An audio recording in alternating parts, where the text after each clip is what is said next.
Good afternoon, everyone, and welcome to today's webinar hosted by Region 8 chapters of HFMA. The topic for today's webinar is around information risk assessments. Before we get started, I would like to review a few housekeeping notes. All phone lines are on mute to avoid interruptions during the broadcast. In your audio panel, you may select to listen to this broadcast using your computer's mic and speakers, or you may select telephone to receive a dial-in number. To access a copy of the presenter slides, please expand the Handouts panel located to the right of your screen and select the PDF file. At the conclusion of today's presentation, we will have a Q&A session. However, you may type your question at any time by submitting it using the questions panel, also located to the right of your screen. I'd like to welcome today's guest presenter, Montez Fitzpatrick. Montez is Director of Information Security and Compliance with Keystone Technologies in suburban St. Louis. He has an extensive background on the IT side for both compliance and security. Montez has a number of certifications in both arenas and has shared his expertise in articles, blogs, interviews, as well as presentations like you will see today. So without further delay, I'd like to hand the call over to today's guest presenter. Montez, please go ahead. Thank you, Nikki. All right, so our presentation is on information risk assessment paradox. Critical importance, not critically important. It's a bit of a cheeky title, but I hope that once we take this journey together, that once we reach the end, hopefully we're still together, and perhaps even come to the same conclusion.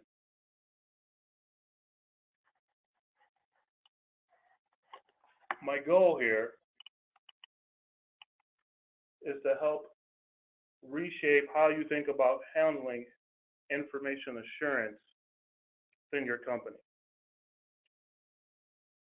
When we think about information assurance, you can say that it's analogous to information security. And by security, I mean whatever definition of security satisfies that definition for you. But we'll talk about what it means to me here a little bit later.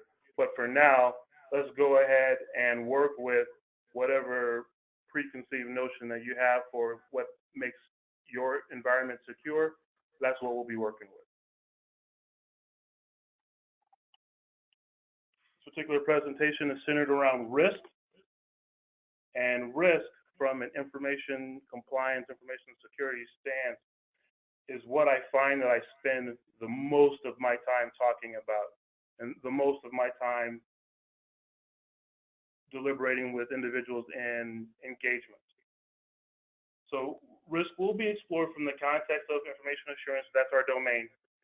And those of you with financial backgrounds may find some of the definitions similar and should hopefully be able to draw from a common base, but risk and information assurance really doesn't afford us all of the same vehicles that you would get in perhaps the financial risk discipline, especially when it comes to being able to diversify and distribute risk. We don't really get those. Somewhat we do, but not really.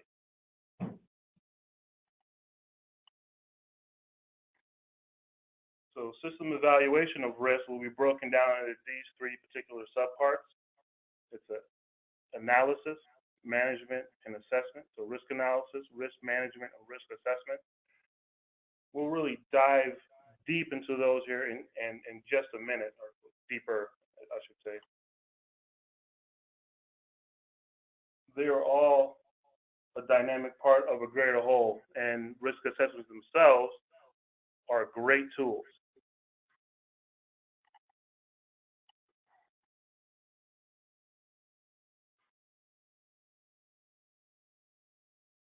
this is kind of what centers around this talk, and the reason why we're all kind of gathered here is that I find that companies tend to overvalue a risk assessment's usefulness.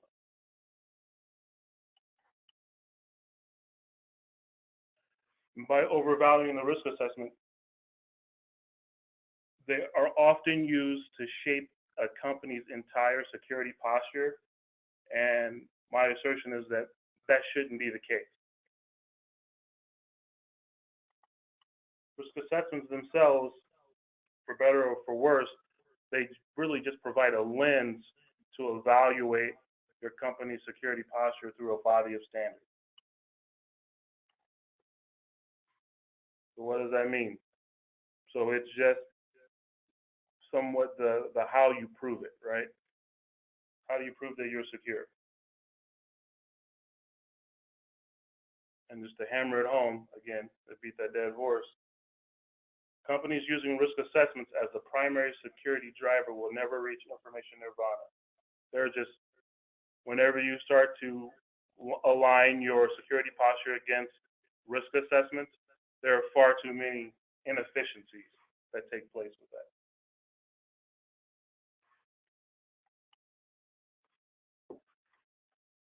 Risk assessments are a floor and not a ceiling. This is a common idiom that gets used by security guys like myself, a lot of times to get more budgetary dollars.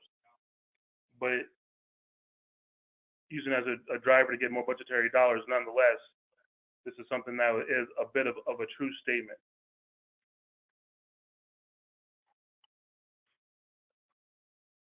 So, in practice, we find that having a risk assessment does not mean that you have good security. You can say conversely, though, not having a risk assessment doesn't mean that your security is actually poor. You just don't know. It's just you can't prove that you have good security. You just think that you do.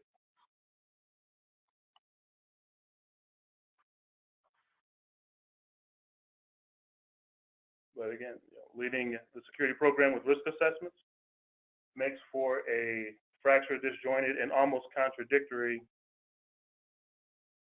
sort of program. And auditors love contradictory policy, right? It's a low-hanging fruit, and really it takes away from any sort of efficacy of being able to get a system audit. When I go through and I audit organizations, I love finding contradictions in policy, and often that's where it stops. We spend so much time on the paperwork that we don't get down to the meat and potatoes of the operation for very, very deeply, or as deeply as we should, because we get buried within the minutia of the documentation.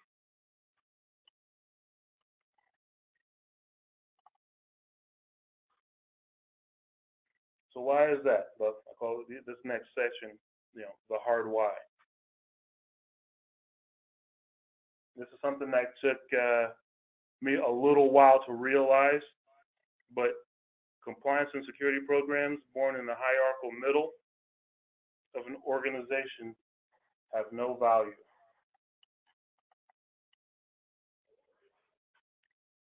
If I could offer an anecdotal experience there, in previous lives there where I've been tasked to help with building a compliance program, from even if it's something that has some sort of bearing within statutory regulations. It's when you're in the middle of the organization, the hierarchical middle, and you don't really have support of the principals or directors, you really find that it's a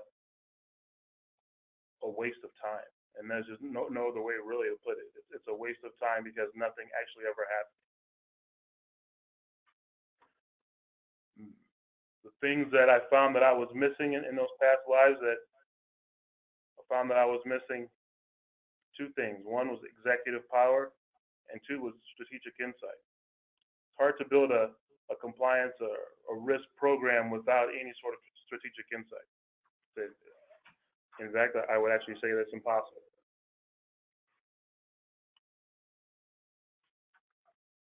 So an organization or company without a compliance officer, in general, I will say that they will lack direction and waste resources for a hollow program that will actually not support the company when it's most needed.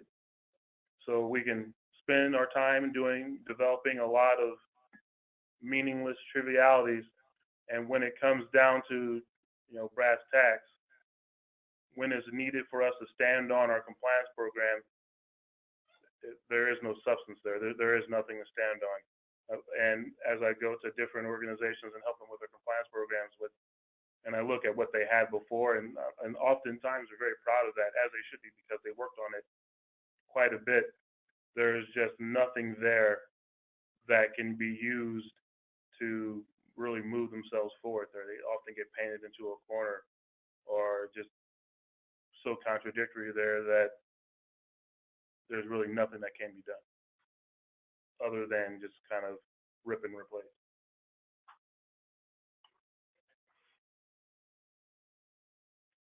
So without a proper risk analysis, you can't say what is important to the company, right? I think we can agree with that. Without proper risk management, you can't say how important the what is to the company.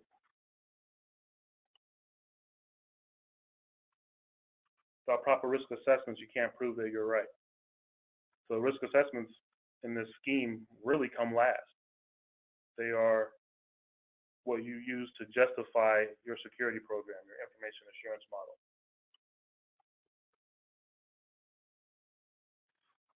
And so let's level set. Let's actually look at some of my definitions of what the things that we've been talking about. So in essence, security.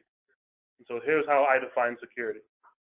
It is the state of data and the data's dependencies as a relative measure of confidentiality, integrity, and availability. Now, in the security world, we call that the CIA triad.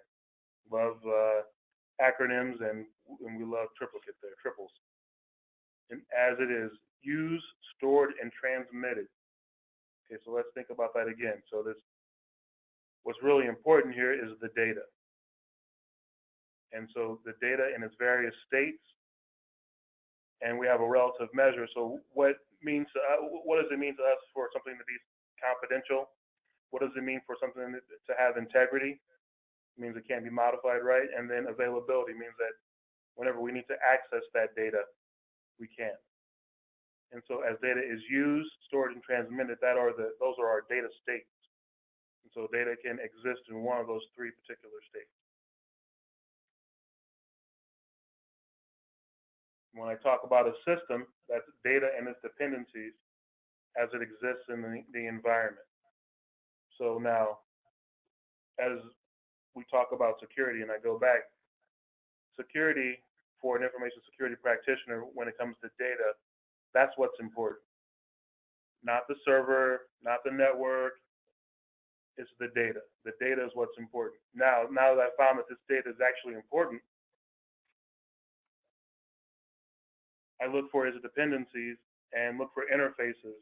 And so where the data sits, where it's being used, and where it's being transmitted, now that those particular systems, those assets, then become promoted. So if our data is critical, then the assets that data relies on for its various states become critical.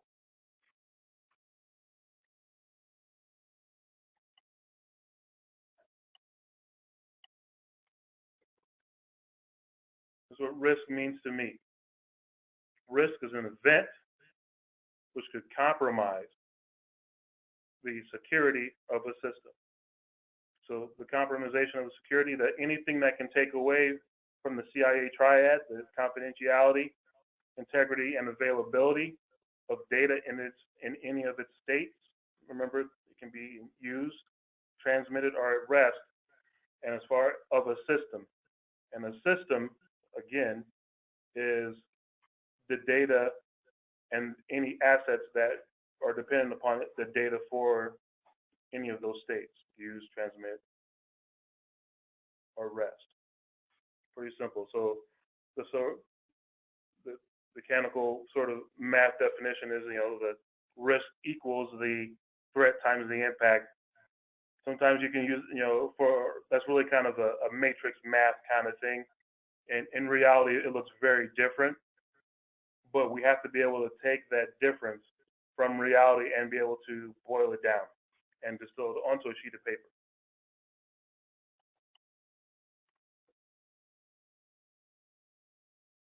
Criticality. And so it's a formal definition of the importance of the data that exists within the organization. So when I come to your organization and I say, "Oh, how important is this data?" And you say, "Okay, this is critical to our organization," or "This is low. It really has no critical importance to our organization." That is the data criticality. This is often the first step, and this is what helps us promote those systems to the correct classification for the data as it exists in those particular states.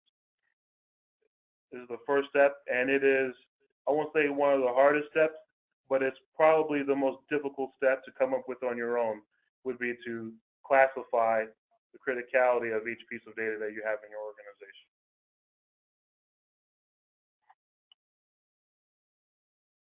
So it's formally defined risk analysis. Risk analysis is a method, just a way, a procedure, process, to examine the structure of the system. So that it really just says the environment. And so method to examine the structure of a system atomically. And atomically, in this particular case, as you guys will probably figure it out, is just the smallest representative example of the system. So if you have a system and its dependencies and that system cannot be broken down any further, then that's what you do your risk analysis on. If it can be broken down further, then you want to split your risk analysis out to those however many parts you have, because eventually you want to try to mitigate some of the vulnerabilities or weaknesses you have, and that becomes a lot more difficult if you haven't properly analyzed the risk for the system that you're trying to mitigate for. So you have to this is a big step where you really have to think about where you are with your system and where you're going to be moving forward towards. And I hate to say it, but this is one of those instances where the first time through, and as you get further and further down the road, you may have to circle back around and basically throw out the first iteration of what you've done.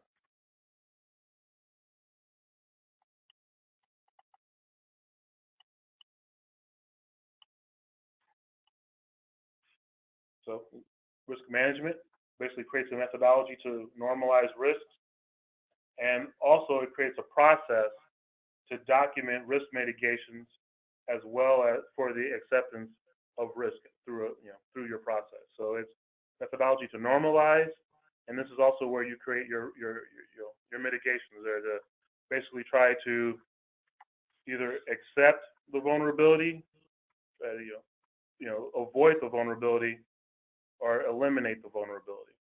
And so and that's where we kind of differ from maybe the financial domain of risk. This particular model doesn't really allow us to distribute our risk because we own that data and we can't give that elsewhere. From a statutory perspective, it's ours, right? Contractually, we can contractually do some things, but that all kind of happens on the tail end. It's our data, our responsibility.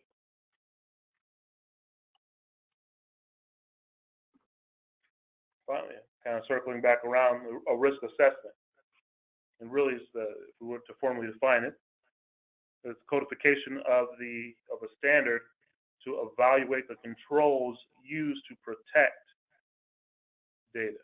Now, those controls and that protect, those are all defined by you. So, as a business, you get a lot of leeway, even with every risk assessment standard that I've ever seen. The business does get a lot of leeway to be able to say, okay, how is this data important, and how do we actually protect it? Now, there are some industry standard best practices, and if you go against those, you should have a pretty doggone good reason. But by and large, you know, if it's well thought out, you do get a lot of leeway there.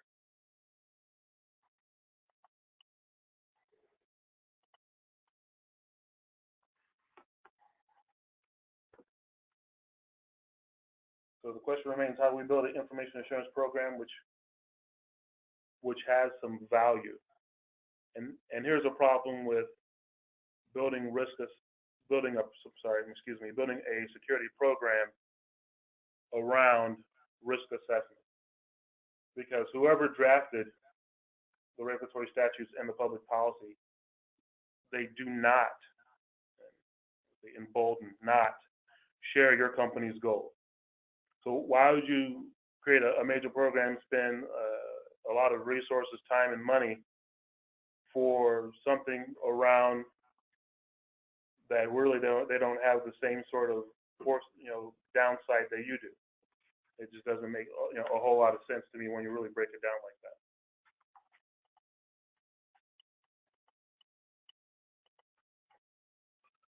So then, as a visual representation, let's talk about the three phases there, the three steps: risk analysis, risk management, and risk assessment. So if I want to boil it down, so each one of these, you have a system. Put in those systems there. These are all atomic systems, right? They can't be broken down any further. And we take each one of those systems and we do a risk analysis on those particular systems. So we are taking operationally and really distilling into a piece of paper what those systems mean for us in our organization. Okay. Remember, risk management is the normalization of each risk analysis. This is where you do your comparison. So this is where you find out, okay, this particular system, this is critical, system B is critical. Which system is more critical, right? So which one is more important? Why do you find out which system is more important? Because if they were to go down or become unavailable for any period at the same time, you only have a finite amount of resources, and you have to dedicate those resources beforehand, right? So as I always say, and anybody who's ever heard me talk about it before, when you have a disaster, it's not the time when you figure out what should I do in a disaster, right? So only makes sense. So we have to figure out ahead of time what systems are important, which system is the most important.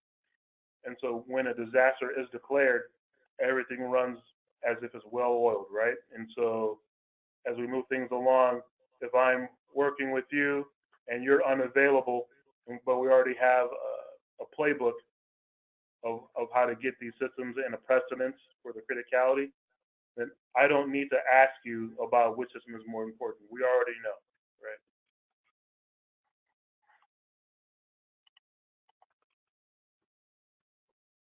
And here's where we would stick risk assessment, all right?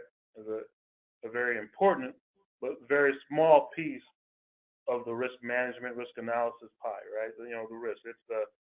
It's the part where we prove it, right? And so we have to have the other things in place first before we can ever think about doing a risk assessment. So again, so once our information risk assurance program is set, we have defensible decisions, right? So whatever we do for our risk program and whatever normalizations and preconceptions that we make about our risk program and continuity decisions that we make, they have to be defensible. And an exercise that I do would be when we are documenting our systems, right, and documenting the risk, and we're going through our criticality, we list what is the criticality of this system. Okay, it's critical, and then why is it critical? So, and the purpose of this exercise is to not say, okay, the system isn't critical. It absolutely is critical, but let's say that we have a system the system has PHI on it, and that's a critical system. But then, that was our only qualifier for it being critical. So then we go down the line and we have a system B, maybe it's building or something. I don't know. And you say system B only has a medium criticality. But on there, but why is it medium criticality? You say it houses PHI. And so there's a bit of a disconnect between our policy and our criticality state matrix and reality. You say that system A, which is our EMR, which is our EMR, that's a critical system which has PHI. System B, maybe billing, that is a medium or let's say even high system, and that houses PHI. So there has to be something else. So there's other qualifiers in there that makes the EMR have a higher criticality than the, say, in this particular example, the billing system. What are those? And so let's delve into specifically what makes those two systems different, and let's call that out. Because the goal of this is to find not necessarily what's at the critical end, but making sure that on the medium end that we have a system A and system B, and if you put those two systems together, then you have something that would be equal in data, protection to, say, the EMR, for instance. And so then we have to say, okay, so when you combine these two particular systems, that's called an inference attack. You get, a greater sort of, system, a threat profile, a threat vector. What do we do? How do we actually protect these two particular systems? What sort of segregations or separations can we put in place to make sure that you can't combine these two particular systems together to give you access that you normally wouldn't ever be able to have, right? All kind of, in effect, part of the whole minimum use or least privilege sort of standard.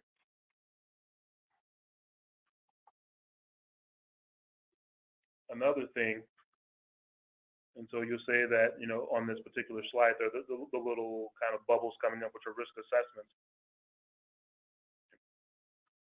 It's kind of a bold statement, but I'll say it nonetheless. Once you have your risks figured out and you have risk analysis all dialed in and you have your risk management program going and you can defend your decisions, the risk assessment portion is really just academic.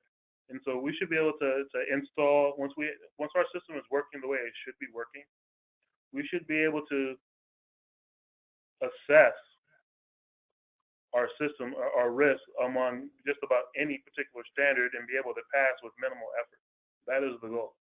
And if you go the other way, if you start with risk assessment being the cornerstone of your security program, you'll never be able to do that. And it'll be a lot of work, and honestly, you won't ever get it done.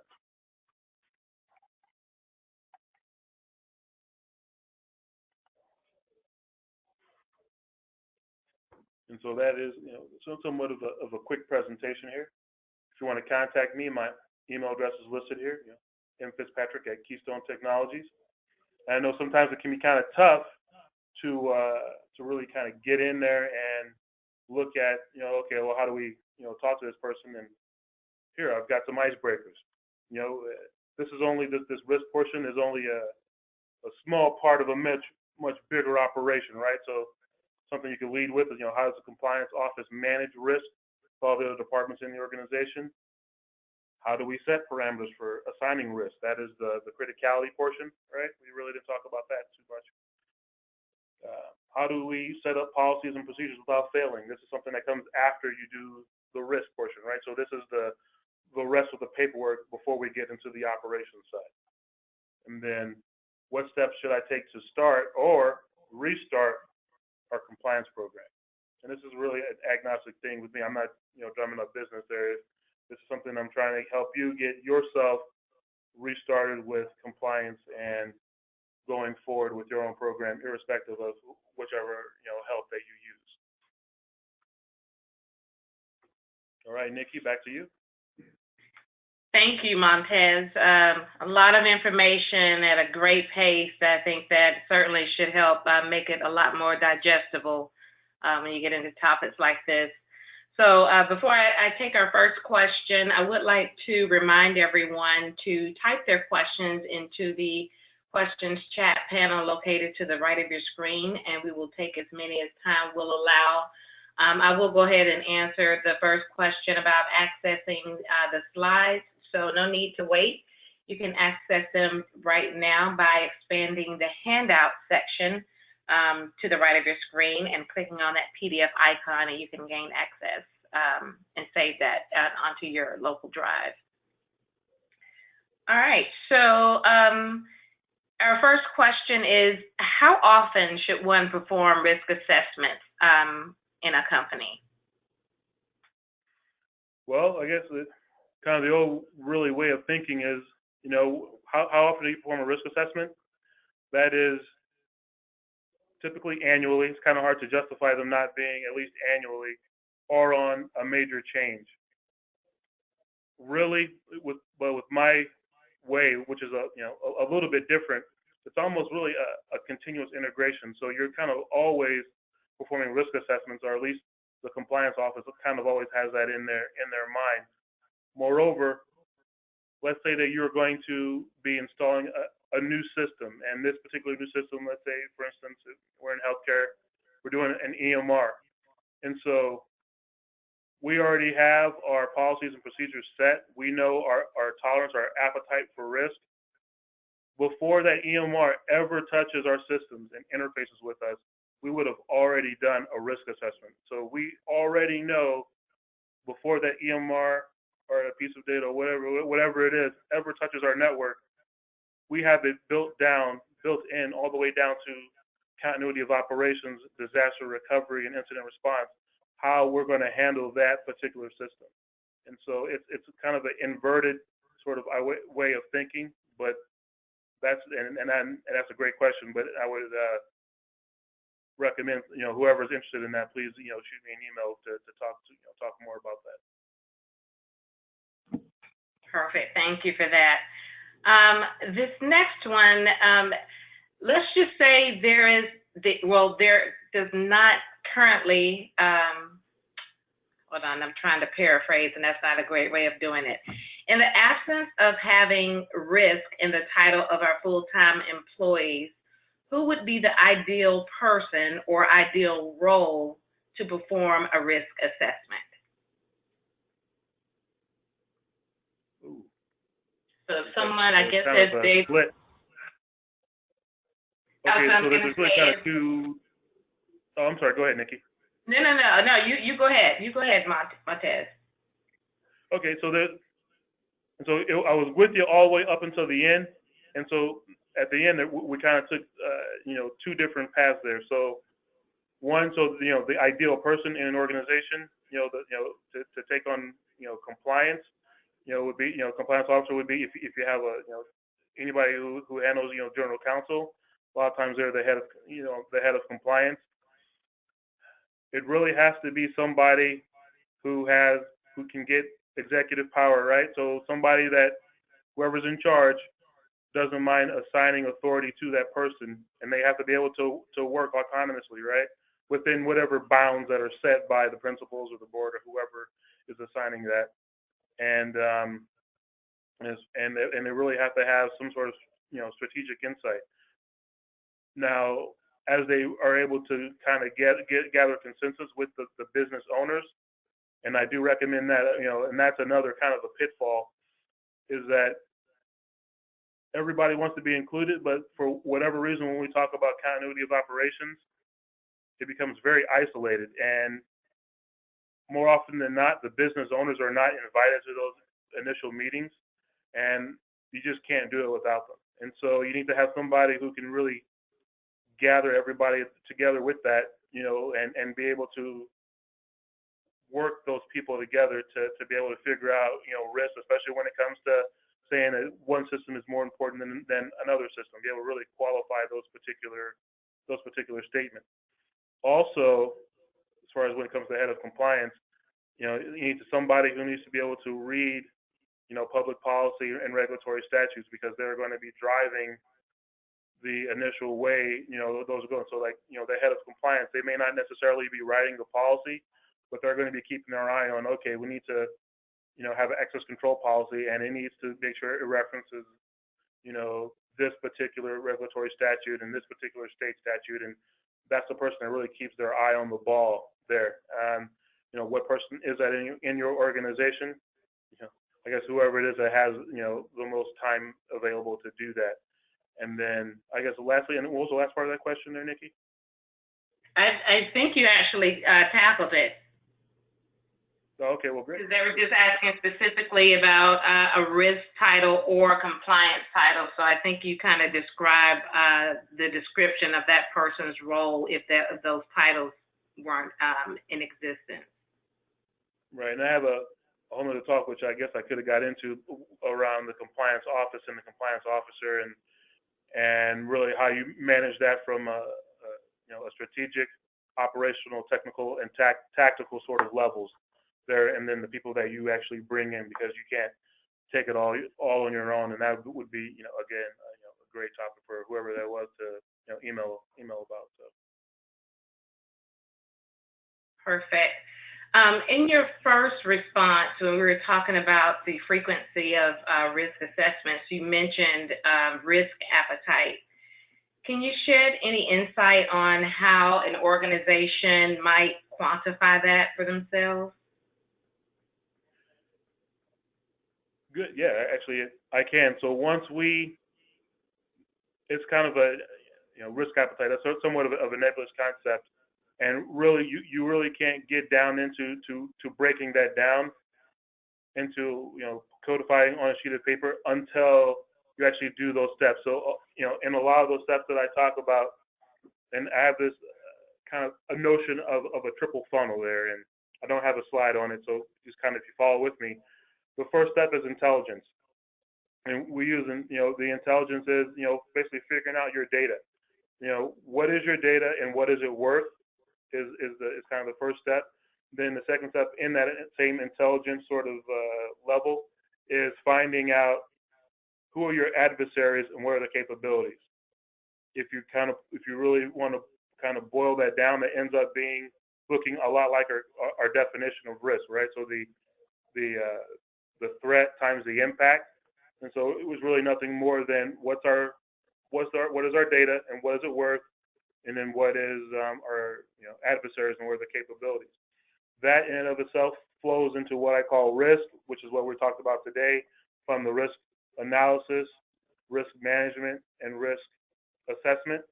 How do you define that? Well, a lot of that becomes defined whenever you do your matrix for, okay, we have an atomic piece of data, and remember, and that's kind of the key. So if there's any secret sauce where it's okay, this is where I get all the money, right? It is being able to distill down to the fact of what we're talking about, and what we're talking about is the data itself. A lot of, I guess, the most common mistake is to really take it from a system perspective, and then you just get mired in the minutia of the system, and you get swamped, and you never actually get down to the fact of the matter is that you're actually protecting the data. Okay, so then what's the whole point of risk? Risk is all about you managing your vulnerabilities, managing your weaknesses. And so however you manage those weaknesses, whether you accept them, avert them, or eliminate them, that really rolls then into your continuity of operations, and that's your business continuity. Your business continuity is all of your day-to-day items, right? So we know, as we are in technology, that the really thing about technology is that you can't trust technology. So we have a system that's important to us, whatever important means. We know that technology is going to fail us, and so we have to, for instance, let's say that we have a firewall and we host a website. We know that firewall is going to fail at some point in time, and so maybe we have a backup firewall, or backup internet lines, or what have you. So that's availability. Whenever we have an event, though, that is outside of our business continuity, that becomes a disaster, right? So then somebody declares a disaster, and that becomes a disaster because either it's something that occurs so rarely we couldn't work it into our business availability or business continuity, or it is something that is way too expensive that we couldn't work, but we still have a plan for it, we still accounted for it. And so once we declare a disaster and disaster response, the whole point of disaster response is to get to the recovery section. The recovery section is us getting back into business continuity. Now there's kind of two different paths here.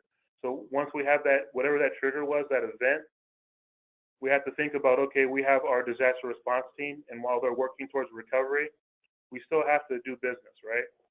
And so as we do business, those are our emergency mode operations plan. And that is what everybody else is doing in the organization for that particular system as it's going down. And if we jump to disaster, a disaster itself can be made up of one or more incidents.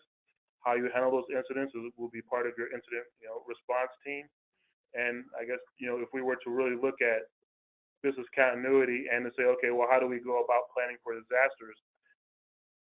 Again, that goes back to our data, and the two questions that you ask yourself is the recovery time objective. So this particular piece of data, how long can I be without this data before there are really adverse effects that happen to our organization? And the big one would be, okay, so this is a critical system. How long can this be down before we just say, okay, we just won't open the doors again? And then the second concept is recovery point objective. Recovery point objective is how much data can you lose?